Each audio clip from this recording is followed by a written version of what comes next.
রাজনগর থানা ও সদাইপুর এসটিজি এর তরফে বুধবার বৃক্ষরোপণ ও পথ নিরাপত্তা বিষয়ক কুইজ কন্টেস্ট আয়োজিত হলো রাজনগরে। দিন দিন বেড়ে চলেছে পথ দুর্ঘটনা। এই পথ দুর্ঘটনা এড়াতে বীরভূম জেলা পুলিশের পক্ষ থেকে জেলা জুড়ে বিভিন্ন কর্মসূচি গ্রহণ করা হয়েছে।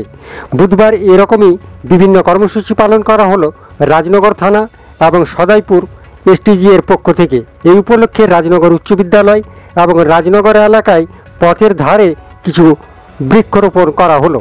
পাশাপাশি রাজনগর চৌরাস্তা মোড়ে জনবহুল এলাকাতে পথ নিরাপত্তা বিষয়ক একটি কুইজ কন্টেস্ট করা হলো। পথ চলতি মানুষেরা এই কুইজ কন্টেস্টে অংশগ্রহণ করেন এবং পুলিশের পক্ষ থেকে তাদেরকে পুরস্কৃতও করা হয়।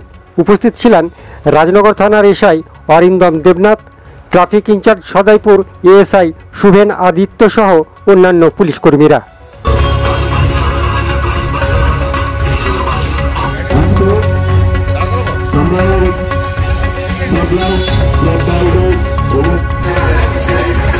কোন জিনিসটাকে ট্রাফিকের ঘুমন্ত পুলিশ বলা হয়? আমরা একে একে প্রশ্ন জিজ্ঞাসা করবো এবং আরো দরকার আছে।